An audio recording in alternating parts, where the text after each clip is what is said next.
Hello students, चलिए करते हैं worksheet number 59 for class 9 science and it is for 23rd November 2020. Now it's our new chapter, structure of the atom, with a new week, and let's start this video.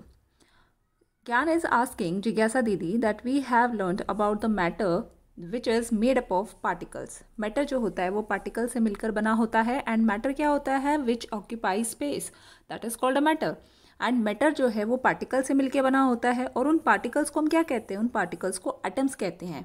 Then what is an atom made up of? तो ये जो atoms हैं जिनकी हम बात कर रहे हैं, स्मॉलेस्ट पार्टिकल है इस मैटर का, क्या ये किससे मिलकर बना होता है या इसके भी कुछ सब पार्ट्स हैं? तो ये सारी चीज़ें हम जानने वाले हैं. तो दीदी ने बताया, ज्ञान, atoms are building blocks of matter. जो एटम्स होते हैं वो मैटर के या किसी भी सब्सटेंस के, यानी कि वो कुछ ना कुछ ऑक्यूपाई करता होगा स्पेस, ये किसी भी मैटर या सब्सटेंस के बिल्डिंग ब्लॉक्स होते हैं, यानी कि इसी से बनकर, इसी से मिलकर जो है ना वो मैटर बना हुआ है. ठीक है. It is the smallest unit, और ये स्मॉलेस्ट यूनिट भी है मैटर की, दैट इज़ कंपोज्ड ऑफ 3 सब एटॉमिक पार्टिकल्स. और ये जो स्मॉलेस्ट यूनिट है ना मैटर की, ये आगे भी इसके कुछ सब एटॉमिक पार्टिकल्स होते हैं, यानी कि एक एटम के अंदर 3 चीज़ें और होती हैं. उनके नाम हम याद कर लेंगे, which are electron, proton and neutron, which is written in your worksheet also, कि जो एटम होता है उसके जो सब एटॉमिक पार्टिकल्स हैं, यानी कि एटम के अंदर जो हैं ये 3 तरह के पार्टिकल्स और भी हैं जिनको हम बोल रहे हैं प्रोटॉन, न्यूट्रॉन एंड इलेक्ट्रॉन्स. ठीक है. इसके लिए मैं आपको एक ट्रिक बता देती हूँ, ये आपको याद भी रहेगा, और ये किन्होंने डिस्कवर किए थे वो भी इस ट्रिक से आपको याद रहेगा हमेशा. ठीक है बच्चों. अभी तो है इस वाली वर्कशीट में हमने इलेक्ट्रॉन के बारे में पढ़ना है. मैं वर्कशीट के एंड में उस ट्रिक को बताना ज़रूरी समझती हूँ. ठीक है. आगे चलते हैं. Many scientists proposed various atomic models to explain the structure of atom for better understanding of the arrangement these subatomic particle in the atom.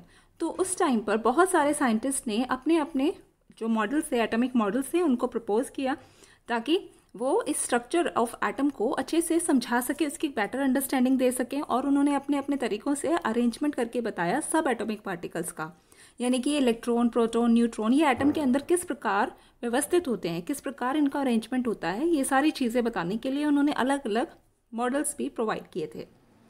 तो उनमें से कोई 2 मॉडल जो हैं आज हमने इस वर्कशीट में करने हैं, और ये दोनों ही मॉडल जे थॉमसन, यानी कि जोसेफ, यहाँ इनका नाम लिखा हुआ है जोसेफ जॉन थॉमसन. ठीक है.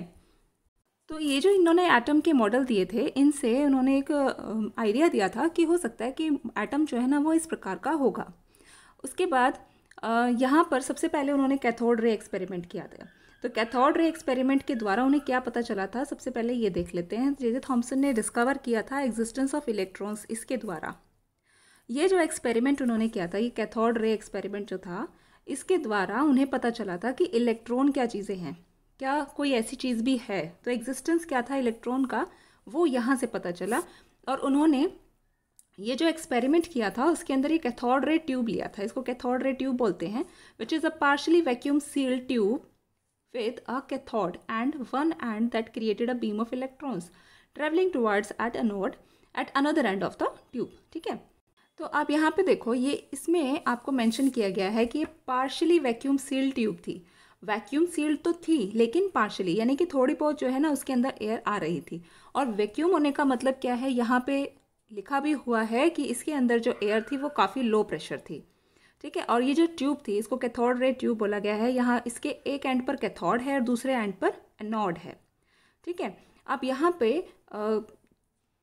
जब वोल्टेज क्रिएट किया गया, जब इसके अंदर वोल्टेज को मेंटेन किया गया, हाई वोल्टेज को, तब क्या हुआ कि जो इलेक्ट्रॉन्स थे उनका मूवमेंट नज़र आता है, मूवमेंट पता चलता है कि वो एनोड की तरफ मूव कर रहे हैं. तो ऐसा इसको जो जे थॉमसन थे उन्होंने आइडिया लगाया कि ऐसी कोई चीज़ है जो कि पॉजिटिव की तरफ जा रही है, और ये जो चार्जेस हैं वो अपोजिट थे, अपोजिट चार्जेस अट्रैक्ट करते हैं.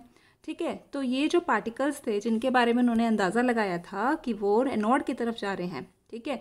The air inside the chamber is subjected to high voltage and electricity flows through the air from the negative electrode to the positive electrode. तो डायरेक्शन क्या थी, नेगेटिव इलेक्ट्रोड से, यानी कि cathode से movement करके कहाँ जा रहे थे वो, पॉजिटिव की तरफ, यानी कि एनोड की तरफ.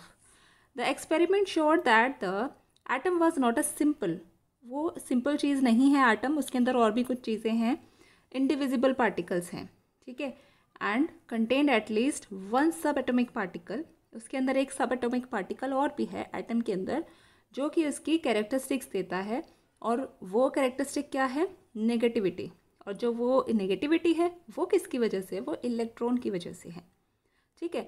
अब इलेक्ट्रॉन को उन्होंने डिस्कवर कर लिया था, अब इसकी कुछ खासियत उन्होंने बताई थी कि भाई ये जो इलेक्ट्रॉन जो मैंने डिस्कवर किया है ना, इसके बारे में मेरे को और भी बातें पता चली हैं, वो क्या क्या थी, वो उसकी कैरेक्टरिस्टिक्स थी। तो first was electrons are negatively charged sub atomic particle, तो ये पता चल ही गया था कि कुछ नेगेटिवली चार्ज्ड पार्टिकल्स हैं और एटम्स के अंदर हैं वो, and they are very small, और लेकिन वो बहुत ज़्यादा छोटे हैं, ठीक है। The mass of an electron is consider to be negligible, negligible होता है कि उसको हम अवॉइड कर सकते हैं। तो इलेक्ट्रॉन का ये बहुत छोटे हैं और इनका मास जो है ना वो इतना कम है कि वो नेग्लिजिबल है, और उसके ऊपर चार्ज जो है वो वेरी इंपॉर्टेंट है, चार्ज जो है इलेक्ट्रॉन के ऊपर वो -1 है, यानी कि नेगेटिव तो है ही और -1 इसका चार्ज है। The symbol for an electron is E negative, यानी कि इलेक्ट्रॉन के लिए जो सिंबल यूज़ किया जाता है स्मॉल ई से, और उसके ऊपर नेगेटिव चार्ज लगा दिया जाता है। तो थॉमसन ने इलेक्ट्रॉन्स को डिस्कवर कर लिया। अब आगे एक और मॉडल आया, Thompson model of an atom. इसमें क्या बताया गया, इसमें बच्चों बताया गया कि जॉन थॉमसन ने, जो सबसे पहले व्यक्ति थे जिन्होंने स्ट्रक्चर भी बताया एटम का स्ट्रक्चर क्या है, उसके अंदर क्या क्या चीज़ें हो सकती हैं, and he proposed a model of the atom be similar that a Christmas pudding और वाटरमेलन। तो उन्होंने इसका जो स्ट्रक्चर है ना उसकी कंपैरिजन किसके साथ की, उसकी कंपैरिजन उन्होंने कहा कि या तो ये क्रिसमस पुडिंग या फिर वाटरमेलन के जैसा है। अब क्रिसमस पुडिंग यानी कि जैसे हम हलवा बनाते हैं और उसके अंदर किशमिश डालते हैं उस टाइप से, तो जो उसका स्ट्रक्चर नज़र आता है कि जैसे प्लेट में मैंने हलवा डाला हुआ है, ठीक है, यमी होता है, आपके मुंह में पानी भी आएगा, और यहाँ हम कुछ रेजिन्स डाल देते हैं, ठीक है, कुछ किशमिश होती हैं, तो इस प्रकार का कोई स्ट्रक्चर होगा। या फिर अगर हम बात करें वाटरमेलन की, तो वो कहते हैं कि जो वाटरमेलन होता है ना, जो उसका रेड पार्ट होता है, ये रेड पार्ट है उसका, ठीक है। अब इस रेड पार्ट को वो बोलते हैं कि ये तो सारा पॉजिटिव है, और उसके बाद इसके अंदर कुछ काले रंग के ना जैसे बीज होते हैं वाटरमेलन में, ऐसे, तो ये चीज़ें क्या हैं, ये सब ना नेगेटिवली चार्ज हैं और ये इलेक्ट्रॉन्स हैं, ओके। इसके बाद उन्होंने कुछ और बातें भी बताई, जैसे कि एक एटम जो होता है वो पॉजिटिवली चार्ज भी होता है, मतलब वो जो पूरा स्फेयर है वो पॉजिटिवली चार्ज है, and the electrons are embedded in it, और इलेक्ट्रॉन्स उसके अंदर इस प्रकार से हैं जैसे इस तरबूज में ये छोटे छोटे बीज हैं, ठीक है। And the red edible part of the watermelon और cherries nuts are in the Christmas pudding. तो यहाँ पे वो कहते हैं कि जो रेड वाला पार्ट है वो पॉजिटिव है सारा, और ऐसे ही जो पुडिंग है वो सारा पॉजिटिव है। इसके अलावा जो रेजिन्स हैं इसके अंदर, पुडिंग के अंदर जो रेजिन्स हैं या किशमिश हैं या नट्स हैं, वो सब क्या है, वो नेगेटिवली चार्ज इलेक्ट्रॉन्स हैं। इसी प्रकार जो ये जो रेड पार्ट है ये पॉजिटिवली चार्ज है, और जो इलेक्ट्रॉन्स हैं वो सब नेगेटिवली चार्ज, ये बीजों से उसको कंपेयर किया है। अब मेन इंपॉर्टेंट बात क्या आती है, ये वाली आती है कि जो नेगेटिव और पॉजिटिव चार्जेस हैं वो उनका जो मैग्नीट्यूड है, उनकी जो वैल्यू है ना वो बिल्कुल सेम है। जितना पॉजिटिव चार्ज है ना उतना ही नेगेटिव चार्ज भी है। तो अगर चार्जेस, अपोजिट चार्जेस सेम हो गए तो वो जो मैटर है वो कैसा हो गया, वो न्यूट्रल हो गया, यानी कि अब उसके ऊपर कोई भी चार्ज नहीं है। अगर पॉजिटिव वाला ज़्यादा हो जाता तो वो पूरा ही पॉजिटिव कहलाता, अगर नेगेटिव वाला ज़्यादा हो जाता तो वो नेगेटिव कहलाता। लेकिन अभी जो है दोनों चार्जेस सेम है, बैलेंसिंग हो गई, तो वो ये मैटर जो है वो क्या हो गया, न्यूट्रल हो गया।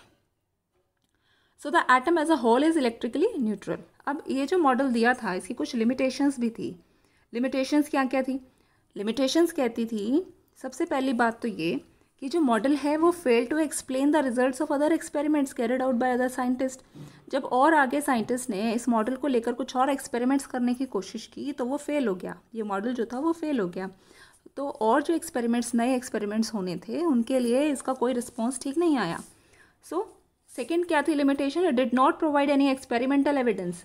इसमें इसका मतलब क्या हुआ कि जब आगे आने वाले जो साइंटिस्ट थे उन्होंने यही बोला कि इसका कोई एक्सपेरिमेंटल एविडेंस नहीं है, इस थॉमसन मॉडल ऑफ एटम का ये कोई एक्सपेरिमेंट्स करके नहीं पहचाना गया है, बस एक अंदाज़ा लगाया गया है, and it was established more on imagination. ये सिर्फ एक इमेजिनेशन था, कोई एक्सपेरिमेंटल एविडेंस इसका नहीं है। तो अब आ जाते हैं बच्चों क्वेश्चन आंसर पर, ठीक है। क्वेश्चंस क्या कहते हैं, what is the net charge on an atom, एक एटम के ऊपर नेट चार्ज क्या होता है। तो एक एटम के ऊपर जो नेट चार्ज होता है वो ऑलवेज न्यूट्रल होता है, एटम इज ऑलवेज न्यूट्रल, ठीक है। Who discovered the electron, right the characteristics of an electron. तो एक इलेक्ट्रॉन जो है ये किसने डिस्कवर किया था, तो इनका नाम था J J Thomson. J J Thomson discovered the electron, okay. And now the characteristics, इसका जो सेकेंड पार्ट है the characteristics of an electron, तो उसके लिए आप कैरेक्टरिस्टिक्स यहाँ से लिख लेंगे। 3 कैरेक्टरिस्टिक्स हैं इलेक्ट्रॉन्स की, तीनों इंपॉर्टेंट है, इनको अच्छे से लिख लेना। और explain the brief, in brief the Thomson model of atom with the help of a suitable diagram.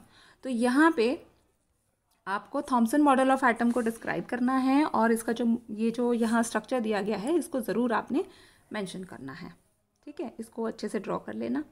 Fourth question है what was the limitations of Thomson model of atom. Limitations क्या क्या थी थॉम्सन मॉडल ऑफ एटम की, तो ये अभी हमने जानी थी, ये 2 लिमिटेशंस थी। हेडिंग डाल के इसको प्रॉपरली आप नोट डाउन करेंगे, ठीक है। अब बात आती है बेटा हमारी ट्रिक की। तो ट्रिक क्या है, ट्रिक है, मैं आपको लिख के बता देती हूँ। ये देखिए, ये हमारी आज की ट्रिक है। अब इस ट्रिक पर आप लोग सोच रहे होंगे ये क्या लिख दिया मैम ने, ईट पर नाच। ओ, तो देखिए इसका मतलब क्या है। यहाँ पे जो देख रहे होगे आप कि 2 अक्षरों से मिलकर ये शब्द बने हुए हैं, इसमें भी 2 हैं, इसमें भी 2 हैं, इसमें भी 2 हैं, ठीक है। अब सबसे पहले बात करते हैं ई की। तो ई से क्या बनता है, इलेक्ट्रॉन, ठीक है। प से क्या बनता है, प्रोटॉन। और न से क्या बनता है, न्यूट्रॉन, ठीक है। अब ये तीनों क्या है, इलेक्ट्रॉन, प्रोटॉन और न्यूट्रॉन, ये क्या है, ये एटम के ही सब एटॉमिक पार्टिकल्स हैं, एटम के अंदर होते हैं ये तीनों। इलेक्ट्रॉन कैसा होता है, नेगेटिवली चार्ज होता है, प्रोटॉन पॉजिटिवली चार्ज होता है, न्यूट्रॉन जो होता है उसके ऊपर कोई भी चार्ज नहीं होता है। अब बात आती है ट, र और च की।